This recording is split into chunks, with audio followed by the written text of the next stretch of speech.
Así que bueno, hermanos, este capítulo 3 se llaman Los profetas no eran místicos en trance. Los profetas no eran místicos en trance. ¿Por qué tenemos que hablar acerca de esto? Tenemos que recordar que la profecía del Antiguo Testamento ha sido muy atacada y ha sido atacada desde diversos ángulos, ¿no?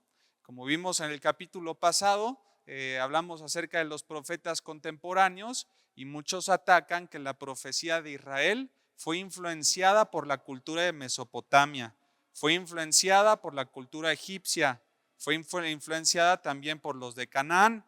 Entonces tuvimos que demostrar a la luz de la Biblia cómo la profecía de Israel era única en su clase. En este tercer capítulo, los eruditos opinan que evidentemente la profecía de Israel, especialmente las profecías más antiguas, experimentaban algo que a lo mejor conoces o no conoces, que se le llama éxtasis. ¿Verdad? Es la predisposición de entrar en trance frenético y esto formaba una característica esencial de los profetas. En el mundo antiguo era casi la credencial oficial de un profeta.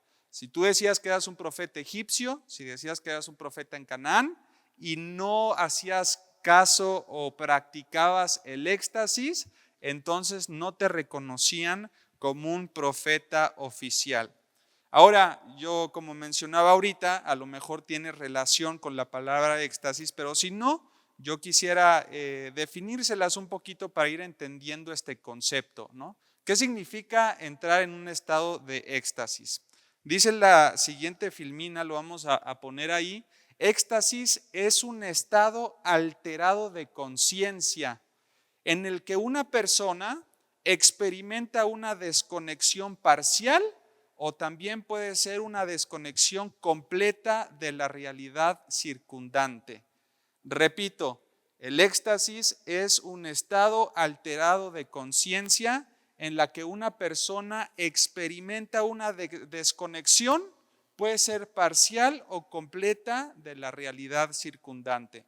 Durante estos estados, el individuo puede sentir una intensa sensación de bienestar, puede experimentar cierta claridad mental o una conexión, se piensa, ¿verdad?, espiritual o mística.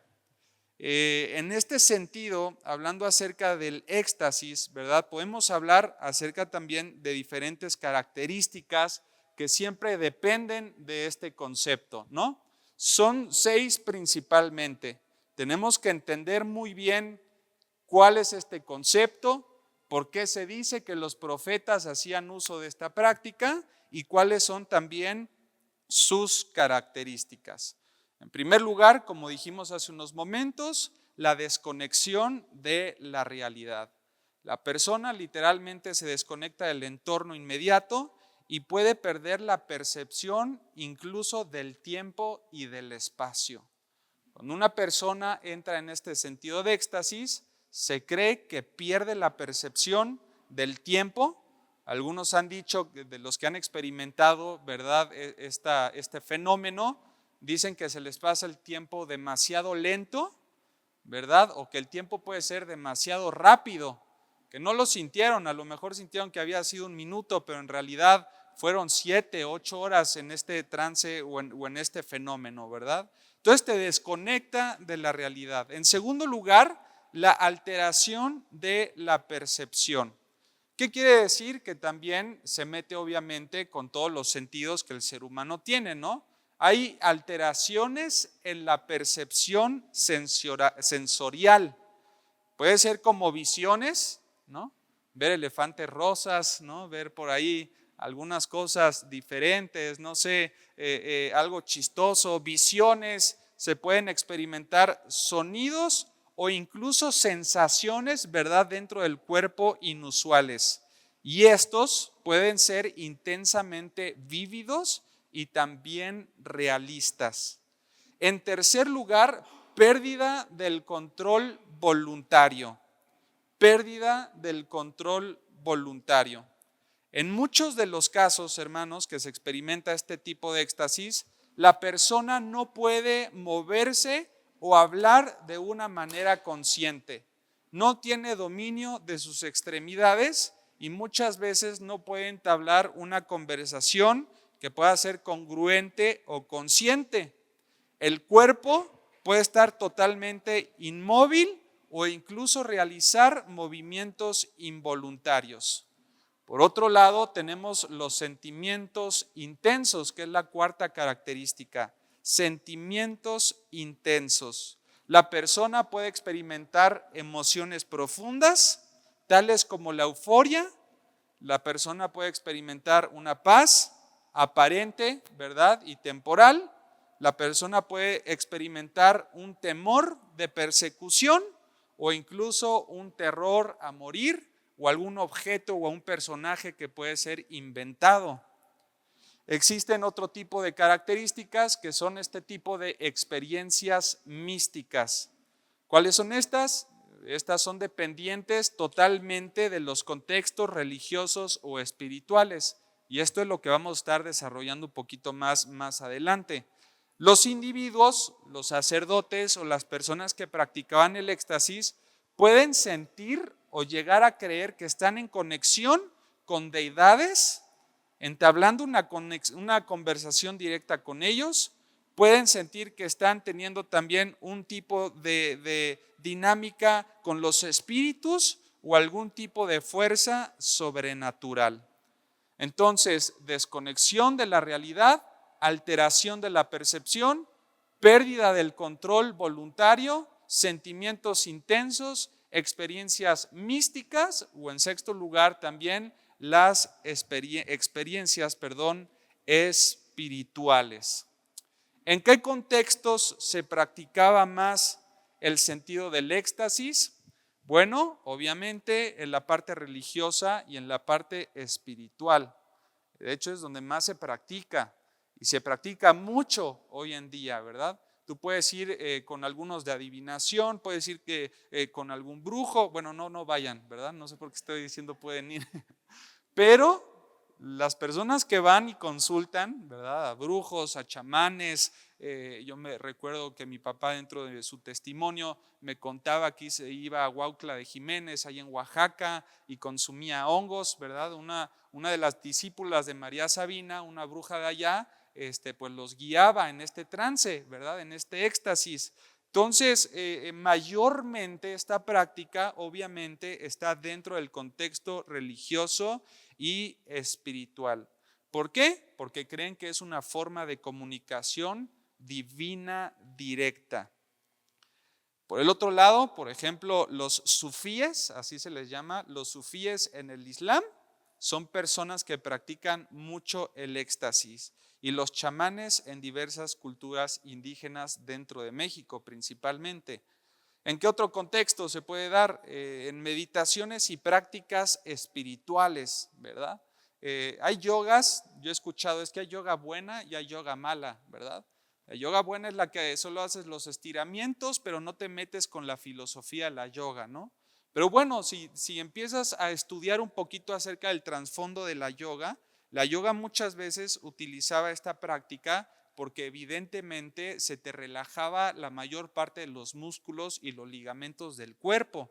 Y aunque muchas veces las personas no tenían control sobre su cuerpo, eran asistidos por algunos compañeros para poder hacer los estiramientos y en este sentido entrar en una dimensión, se podría decir, más placentera dentro de la práctica del yoga, ¿no? Entonces podría ser el yoga, pueden ser también en algunos momentos de psicodélicos, dice aquí. ¿A qué hace referencia? Bueno, el uso de sustancias alucinógenas, ¿no?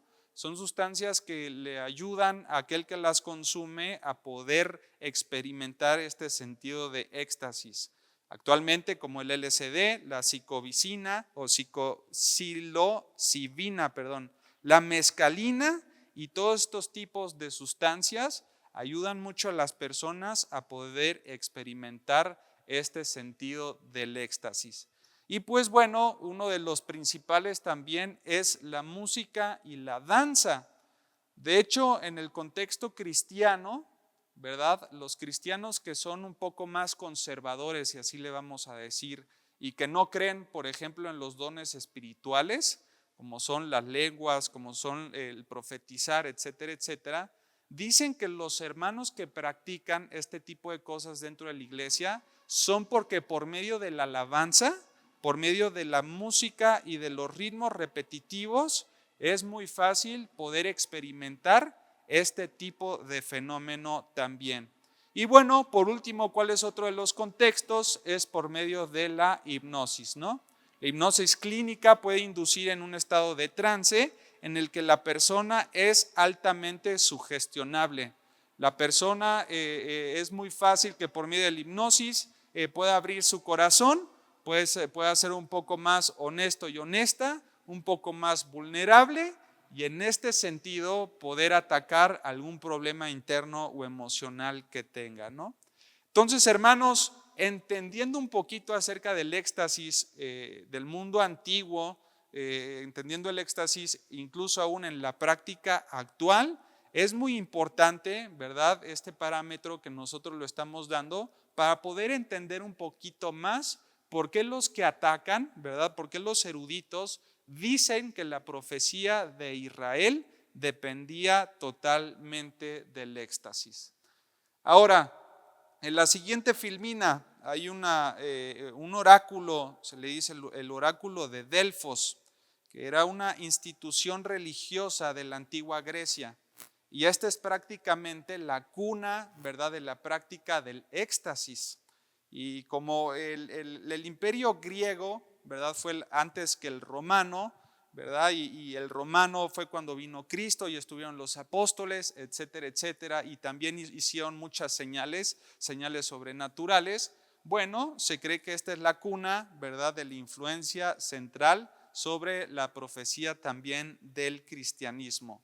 El oráculo de Delfos. Va a ser bien importante que si quieren ahí en su casa profundizar un poquito más acerca del tema, pero esta era una institución religiosa de la antigua Grecia y estaba ubicada en la ciudad de Delfos, en el santuario dedicado principalmente a Apolos. Ahora, dentro de este santuario, se podría decir, o del oráculo de Delfos, había 4 principios, ¿verdad? No se podía decir que se podía practicar en un 100% si no estaban estas 4 columnas presentes. Una es la pitia, otra es la consulta, uno es el santuario y en cuarto lugar la influencia. Repito, la pitia, la consulta, el santuario y la influencia. Y vamos a tratar ahora de desarrollar cada una de estas 4 partes que eran parte de la institución del oráculo de Delfos, ¿verdad? ¿Sí van conmigo? Perfecto, vamos bien, ¿verdad? ¿Cuál era la pitia o a qué se refiere la pitia? La pitia era una sacerdotisa. Era como la principal en el templo, ahí en el oráculo de Delfos.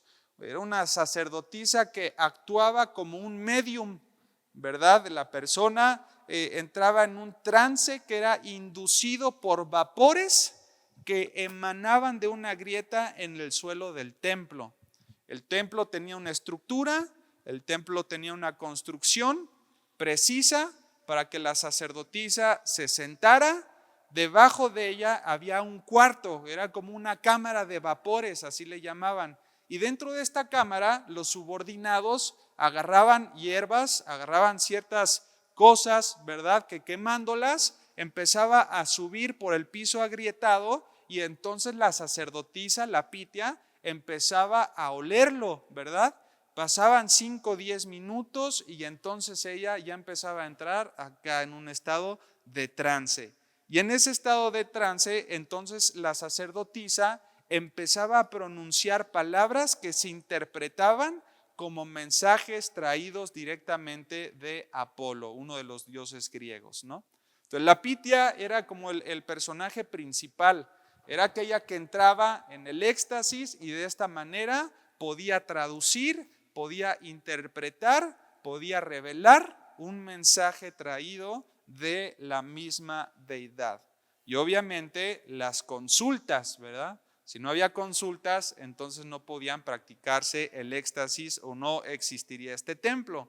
Los visitantes, en este segundo punto, acudían al templo para hacer preguntas sobre asuntos de importancia. Podían ser decisiones políticas, podían ser decisiones o podían ser consultas acerca de guerras o cuestiones también personales. Las respuestas del oráculo eran a menudo enigmáticas y requerían interpretación. Recordarán dentro de las características que vimos del éxtasis, que la persona muchas veces no tiene control sobre su cuerpo, no tiene control sobre lo que habla. Entonces muchas veces solamente balbuceaban o hacían ciertos sonidos. Y es por eso que decimos que son enigmáticas, porque requerían de una segunda pitia, otros sacerdotes que estuvieran alrededor, tratando de traducir los sonidos o las balbuceadas que daba la pitia. ¿Se entiende? Entonces venía un rey, podía venir una persona importante, alguien que tuviera un cargo bueno, ¿verdad? Y quería consultar una decisión política, quería consultar algo acerca de la guerra o a lo mejor una cuestión personal, podía tratarse de un casamiento, podía tratarse de una pareja, etcétera, etcétera. Bueno, entonces todo esto es lo que engloban las consultas. En tercer lugar, había un lugar ahí mismo en el templo que se le llamaba el santuario. Era un complejo totalmente religioso, ¿verdad? Que incluía dentro de este mismo santuario varios templos. Dentro del lugar del santuario de Delfos o del oráculo de Delfos también habían varios cuartos, se podrían decir.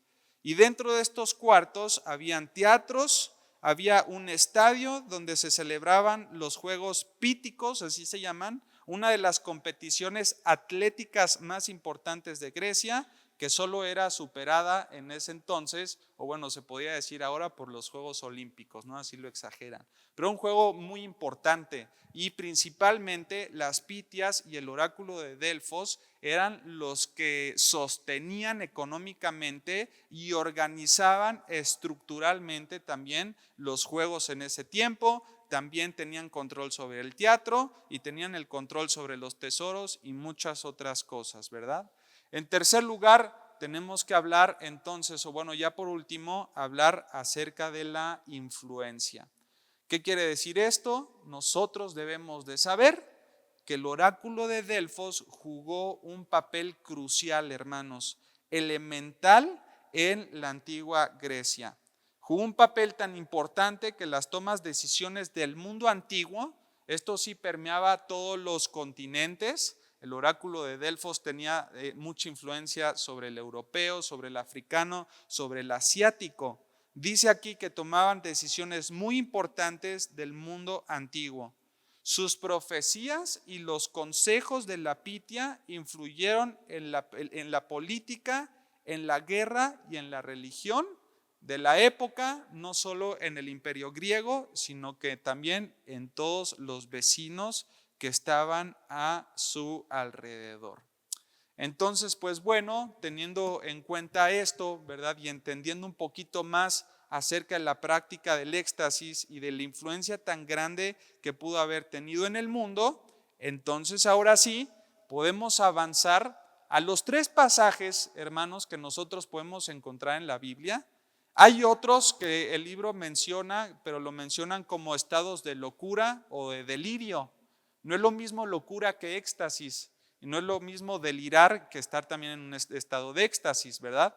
Pero principalmente son tres pasajes en la Biblia en donde los eruditos nos atacan, ¿verdad? Y dicen que fueron momentos que evidentemente se vio la influencia del éxtasis sobre los que profetizaban.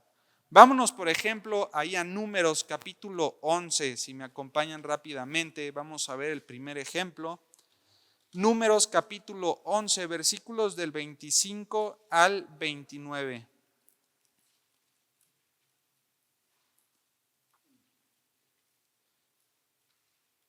¿Está ahí?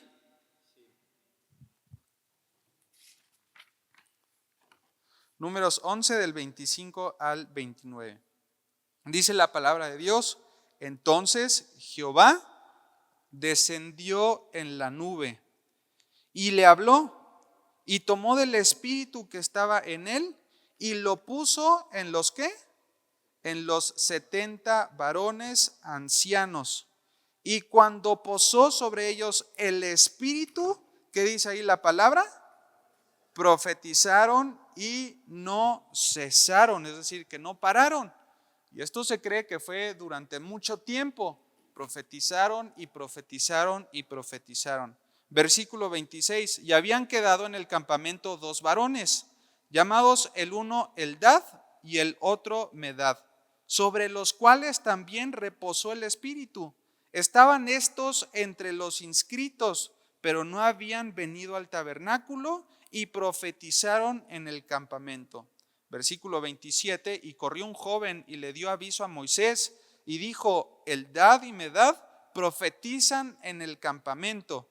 Versículo 28 dice: entonces respondió Josué, hijo de Nun, ayudante de Moisés, uno de sus jóvenes, y dijo: Señor mío, Moisés, ¿qué les dijo?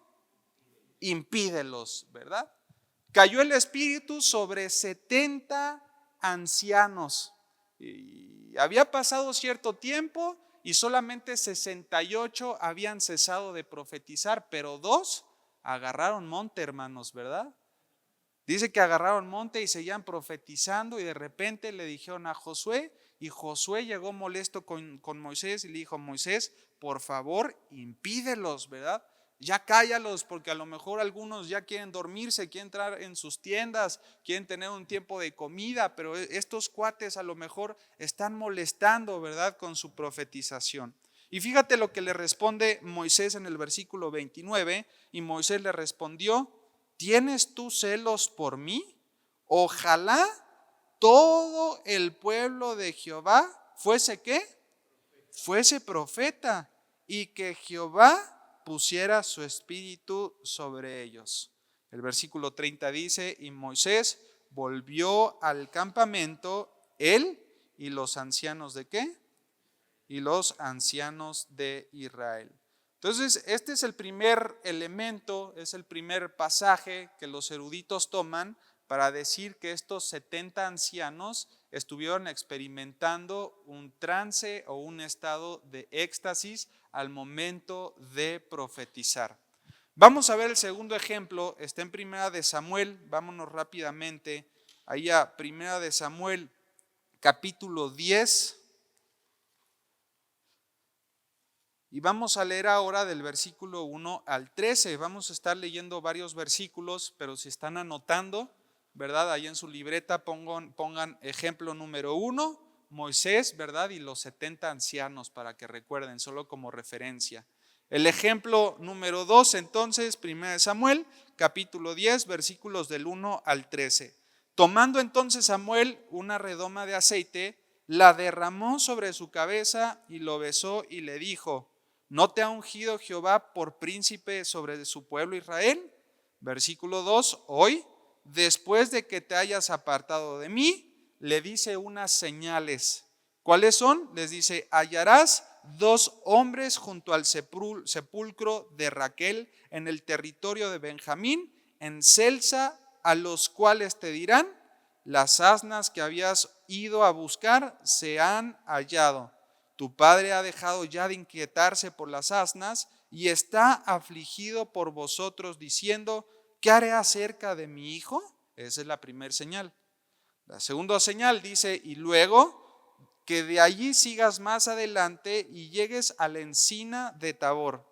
Te saldrán al encuentro 3 hombres que suben a Dios en Betel, llevando uno 3 cabritos, otro 3 tortas de pan, y el tercero una vasija de vino, los cuales, luego que te hayan saludado, te darán 2 panes, los que tomarás de mano de ellos. Es la segunda o el segundo evento que él iba a experimentar, ¿verdad? En este sentido, el rey de Israel, Saúl, había sido ungido por Samuel, y le está diciendo: para que veas que este ungimiento es oficial, está respaldado de parte de Dios, vas a tener 3 eventos que te lo van a confirmar, ¿verdad? ¿Y cuál es el tercero? ¿En qué versículo me quedé? Versículo 5 dice: después de esto llegarás al collado de Dios, donde está la guarnición de los filisteos, y cuando entres allá en la ciudad encontrarás una compañía de ¿qué? De profetas que descienden del lugar alto. Di conmigo, lugar alto. Y esto, si quieres también subrayarlo o ponerlo como referencia ahí en tu Biblia, porque más adelante vamos a hacer alusión también a este sentido o a esta palabra, lugar alto. Y delante de ellos, ¿qué llevaban? Salterio, pandero, flauta y arpa. ¿Y ellos qué estaban haciendo? Estaban profetizando. Aquí se dice que estaban en este sentido de éxtasis. El versículo 6: entonces el Espíritu de Jehová vendrá sobre ti con poder y profetizarás con ellos y serás mudado en otro hombre. ¿Te das cuenta? ¿Serás mudado en otro hombre? Otra referencia que está haciendo acerca del éxtasis. Te mudas en otro hombre porque dejas de tener dominio de tu cuerpo, te vas a mudar a otro hombre porque ya no van a ser tus emociones, vas a estar en otra dimensión. El versículo 7: y cuando te hayan sucedido estas señales, haz lo que te viniere a la mano porque Dios está contigo. Ya casi acabamos. Luego bajarás delante de mí a Gilgal, entonces descenderé yo, dice Samuel, a ti para ofrecer holocaustos y sacrificar ofrendas de paz. Espera 7 días hasta que yo venga a ti y te lo enseñe qué has de hacer.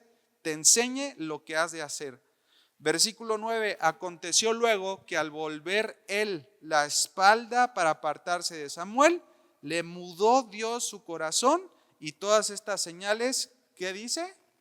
Acontecieron, realmente pasaron en aquel día. Y cuando llegaron, versículo 10, ya es el último, allá al collado, he aquí la compañía de los profetas que venía a encontrarse con él, y el Espíritu de Dios vino sobre él con poder. ¿Y qué hizo?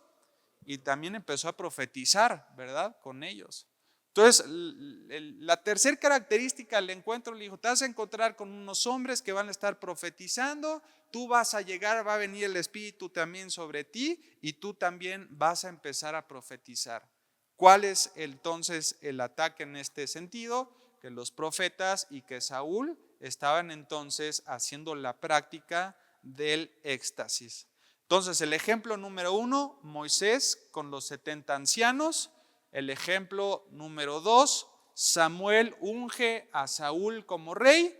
A este le da 3 acontecimientos para poder hacer oficial su ungimiento como rey. Y en el tercer acontecimiento iban a entrar todos en un sentido de éxtasis. Y el tercer ejemplo está también ahí en Primera de Samuel, pero ahora en el capítulo 19, si me acompañas rápidamente. Primera de Samuel, capítulo 19, y está del versículo 18 al 24. Aquí ya Saúl ya llevaba como rey la mayor parte de los 40 años de su reinado, ¿verdad? Ya había transcurrido mucho tiempo, ya había sido ungido, ya Saúl ya era rey, ya habían pasado aproximadamente 40 años y entonces nos encontramos aquí en el capítulo 19, versículos del 18 al 24. Vamos a leerlo rápidamente, no se me duerman, hermanos, ¿verdad? Síganme con mucho cuidado. Dice: huyó pues David y escapó.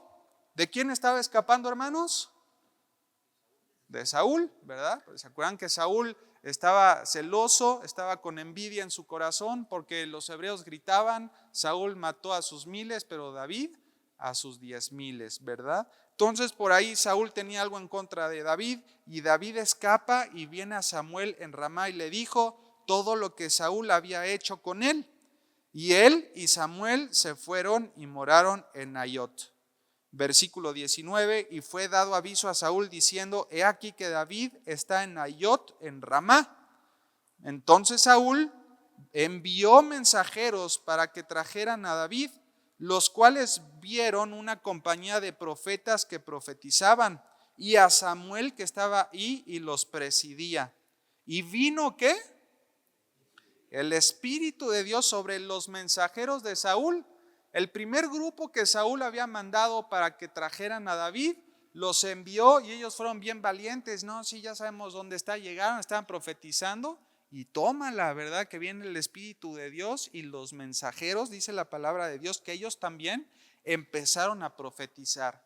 Dicen ellos entonces también entraron en un sentido de éxtasis. Versículo 21, cuando lo supo Saúl, envió otros mensajeros porque dijeron, no, pues estos cuates ya se cambiaron de bando, ¿verdad? Entonces envió otros mensajeros, los cuales también, ¿qué? Profetizaron. Qué curioso, ¿no? Manda un grupo, empiezan a profetizar, manda al segundo grupo, empiezan a profetizar. Versículo 21, cuando lo supo Saúl, envió a otros mensajeros, también profetizaron, y Saúl volvió a enviar mensajeros por tercera vez, y ellos ¿qué? También profetizaron. Yo creo que Saúl decía, chale, ¿verdad? Todos los que envió empiezan a profetizar. ¿Qué dicen los eruditos? Están entrando en un estado de trance o de hipnosis, en el éxtasis, ¿no? Continuamos, ¿dónde nos quedamos? En el 22. Ya casi. Entonces él mismo, Saúl mismo, fue a Ramá y llegando al gran pozo que estaba en Secú, preguntó diciendo, ¿dónde están Samuel y David? Y uno respondió, he aquí que están en Nayot en Ramá. Versículo 23, y fue a Nayot en Ramá y también vino sobre él el Espíritu de Dios. ¿Sobre quién? Sobre Saúl. Y siguió andando y profetizando, hermanos, hasta que llegó a Nayot en Ramá. Versículo 24, y él también se despojó de sus vestidos y profetizó igualmente delante de Samuel. Y fíjense, y estuvo desnudo todo aquel día y toda aquella noche. De aquí se dijo, también Saúl está entre los profetas. Bueno, evidentemente debido a también a los argumentos, ¿verdad? Que los que atacan a la profecía de Israel dicen, bueno, también se dice que Saúl estuvo desnudo. Entonces, no se puede explicar con otra cosa más que diciendo que en este sentido él también estaba practicando lo que es el éxtasis, ¿no? ¿Cuáles son los argumentos a favor, verdad, para poder determinar que ellos estaban en un éxtasis? ¿Cuáles son los elementos que los eruditos toman para determinar que los profetas de Israel estaban en éxtasis cuando profetizaban? Porque en los tres ejemplos dicen que profetizaban, no sé si recuerdan, los 70 ancianos, Saúl, ¿verdad? Cuando se encontró con los profetas, y aquí los tres grupos profetizaron y Saúl mismo también profetizó, ¿no? Entonces, en primer lugar, ¿cuáles son los argumentos que ellos escriben? ¿Sí me van siguiendo? ¿Vamos bien hasta aquí? El primer ataque, la comparación de religiones, ¿no? Y eso es algo de lo que hablamos en el capítulo 2, ¿no? Los profetas contemporáneos. Ellos dicen, como el pueblo de Canaán era un pueblo que practicaba mucho el sentido del éxtasis dentro de sus templos también, que eran idólatras, y en sus templos hacia Baal, entonces es imposible que los israelitas no hayan adoptado su sistema religioso y sus prácticas de éxtasis. Dice, un pueblo inmigrado tiene que ser forzosamente influido por las costumbres del pueblo en medio del cual fija su residencia. Si tú hoy, ¿verdad? Te mudas a Estados Unidos, ¿qué es lo que dice la lógica, verdad? Que si tú te mudas a Estados Unidos vas a ser permeado e influenciado por la cultura. A lo mejor no sabes nada de inglés, pero te mudas a Estados Unidos y solo por estar en Estados Unidos aprendes el idioma, quieras o no quieras. Porque tienes que pedir alimentos, a lo mejor por el trabajo, no hay de otra, porque allá ellos no hablan en español, ¿verdad? Nosotros cuando vienen sí hablamos en inglés, pero cuando el mexicano va, ellos no hablan en español, ¿verdad? Les tienes que también hablar en su idioma, ¿no? Entonces tienes que hablar su idioma, a lo mejor, y por ahí adoptas también la manera en la que comen. A lo mejor aquí en México no eras de hamburguesas, ¿no? A lo mejor eras más de pescadito y de ceviche, ¿no? por ahí comer un poco más mexicano, que los sopes, la milanesa de pollo, ¿no? ¿Qué? ¿Qué dijeron acá? ¿Qué? Ah, los tacos, ¿no? El pozole, lo que quieras. Pero vas a Estados Unidos y dicen, no, yo nunca voy a comer lo que ellos comen. De repente ya le entras al Wendy's, te gusta Chick-fil-A, Taco Bell, ¿no? Entonces empiezas a ser influenciado, ¿no? Entonces, ¿cuál es el primer argumento? La comparación de religiones, ¿no? Que dicen, es imposible que el hebreo haya llegado a Canaán y que fijando su residencia no hayan sido permeados con la cultura del éxtasis de los cananeos. En segundo lugar, la presencia de un lugar alto. Ese todavía no. Vamos a seguir ahí, muchas gracias. La presencia del lugar alto. Les dije que pusieran como referencia, ¿se acuerdan? Uno de los pasajes, esta mención que se hace del lugar alto. ¿Por qué? Los lugares altos, dice aquí, eran lugares que se les llaman Bamá, con B de burro, A-M-A-H, Bamá. Y estos lugares altos, o esta palabra Bamá en el hebreo, hace referencia a un trasfondo cananeo. Eran templos que eran puestos en los lugares altos y tenían un trasfondo totalmente cananeo, ¿verdad?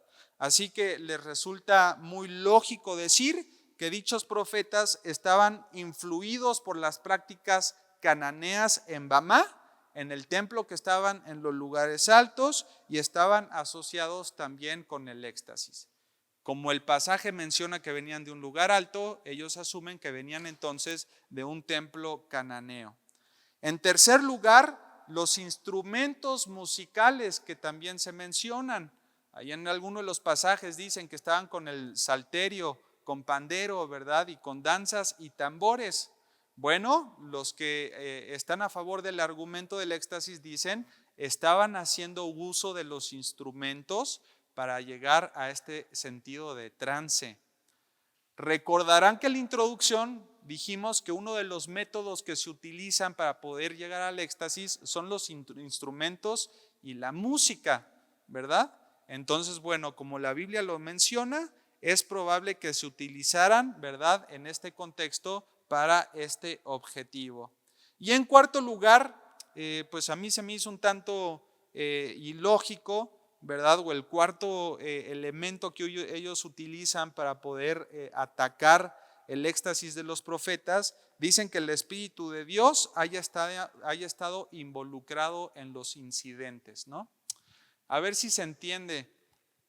Por ejemplo, la Pitia, en el oráculo de Delfos, era una persona que hablaba de parte de la deidad, ¿verdad? Entraba en este sentido del éxtasis, te interpretaba lo que la deidad le llamaba, ¿verdad? Y entonces ese era el mensaje. Ellos dicen que cuando la palabra de Dios menciona que el Espíritu de Dios vino sobre el profeta, está haciendo alusión al objetivo y a la práctica por el cual era implementado el éxtasis, que realmente el Espíritu de Dios era uno de los otros miles de dioses que existían en ese tiempo y que se comunicaba a través de los hebreos para poder traducirles el mensaje al pueblo, ¿no? Así como había una pitia, así como había un chamán, así había entonces también un profeta en el antiguo Israel que hablaba con el Espíritu de Dios, ¿no? Entonces estos son los argumentos que ellos utilizan. Voy rápido, ¿verdad? Pero espero que se vaya entendiendo. Después de presentar los argumentos que se utilizan, tenemos que hablar acerca de nuestra respuesta o cuál es la manera en la que el creyente puede refutar el éxtasis de los profetas del Antiguo Testamento utilizando sus mismos puntos, ¿no? En primer lugar, la comparación acerca de las religiones. Dice ahí en las pantallas, no sé si alguien me quiere ayudar a leerlo, se los agradecería mucho. Quien guste.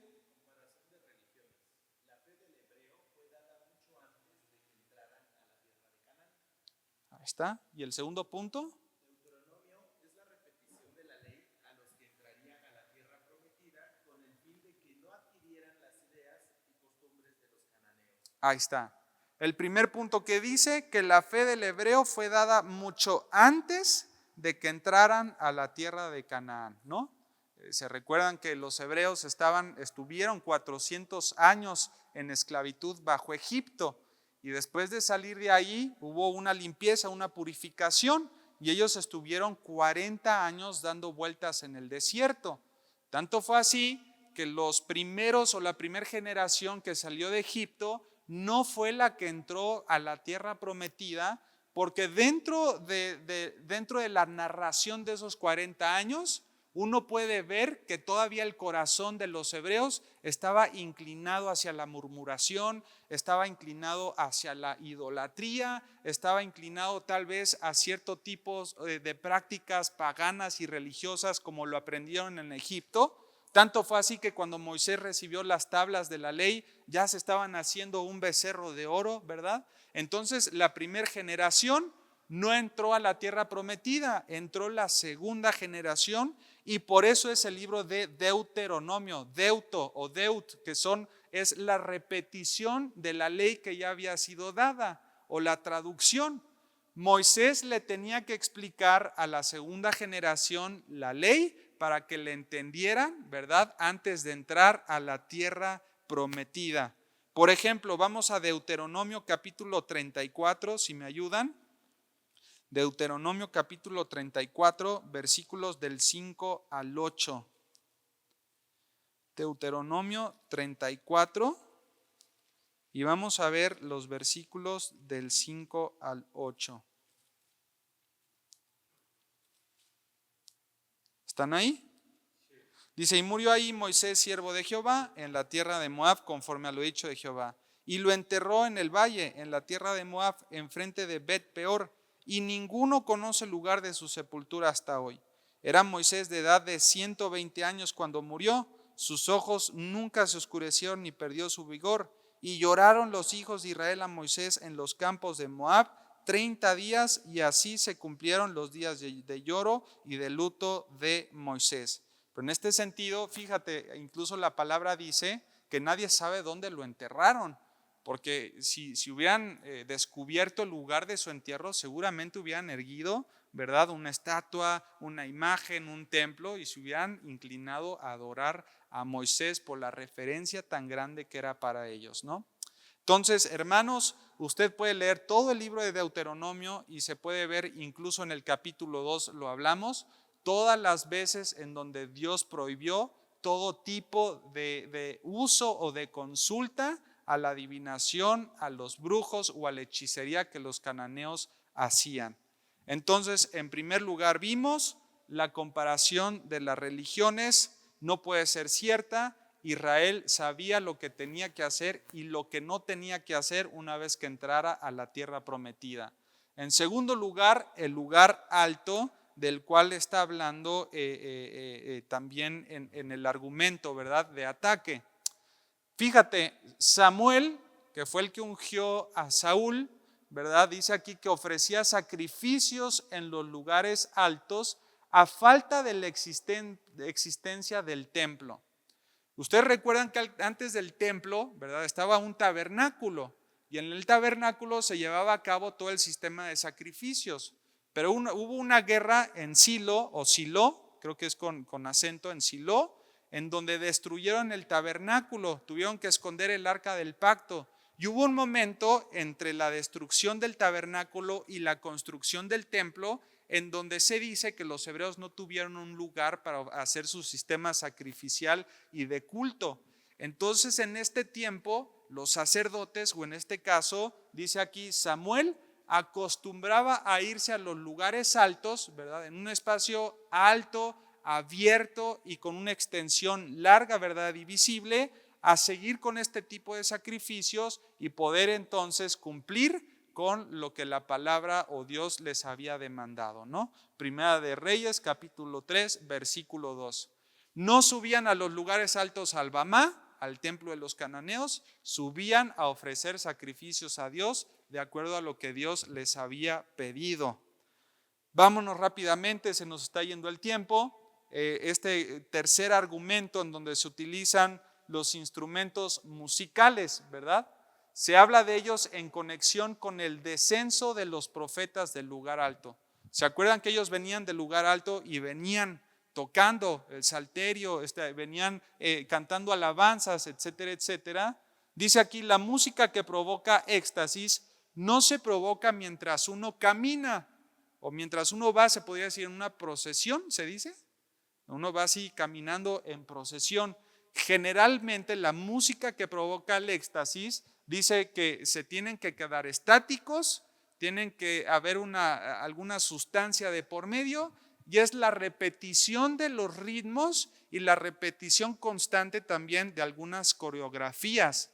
Generalmente se utilizan estos elementos, pero de manera estática. La palabra de Dios dice que ellos venían descendiendo, venían caminando y no repetían los ritmos, ellos cambiaban. De hecho hay salmos, ¿verdad? Lo vamos a ver con el pastor Alan. Hay salmos de ascenso y descenso, en donde los hebreos iban subiendo a lugares altos o descendiendo, y mientras hacían esto, ellos entonaban alabanzas a Dios, ¿verdad? Entonces este argumento no es sólido. Los salmos eran cantados mientras subían o bajaban de los lugares. Y en último lugar, ¿verdad? Este argumento que ellos dicen acerca del Espíritu de Dios, pues más que ser un argumento en contra, yo creo que es el argumento más fuerte, ¿verdad?, que nosotros tenemos. En los tres pasajes que los eruditos atacan, en estos tres pasajes se hace esta afirmación, que vino el Espíritu de Dios sobre ellos. ¿Qué quiere decir esto? Nosotros lo creemos por fe. El Espíritu de Dios capacitó sobrenaturalmente a las personas para que hicieran cosas que por ellas mismas no hubieran podido, ¿verdad? O no hubieran querido que sucedieran. En el sentido de Saúl, cuando manda a los 3 grupos de mensajeros, yo creo que él no estaba esperando que sucediera la profetización, pero sucedió. ¿Por qué? Porque Dios es el que tiene el control. Dice la palabra de Dios que vino el Espíritu sobre ellos, y entonces el Espíritu los capacitó sobrenaturalmente para que se llevara a cabo la tarea. Voy a cerrar con esta frase, ¿verdad? Ya terminamos. Dice lo siguiente: todo el problema está en si una persona lo acepta. Todo el problema está en si una persona acepta o no la idea de una intervención, puse ahí intervención, perdón, un error ortográfico, la idea de una intervención sobrenatural o natural de Dios. Si la aceptamos, hermanos, no sé si ustedes se habían cuestionado, ¿verdad? Uno cuando lee estos pasajes, no sé si dijiste, ay, estaban en éxtasis, ¿verdad? No, yo no lo creo. Yo creo que si lo leíste tú por fe, ¿verdad? Como leemos la palabra de Dios, creemos que Dios puede hacer esto con el poder que tiene, ¿verdad?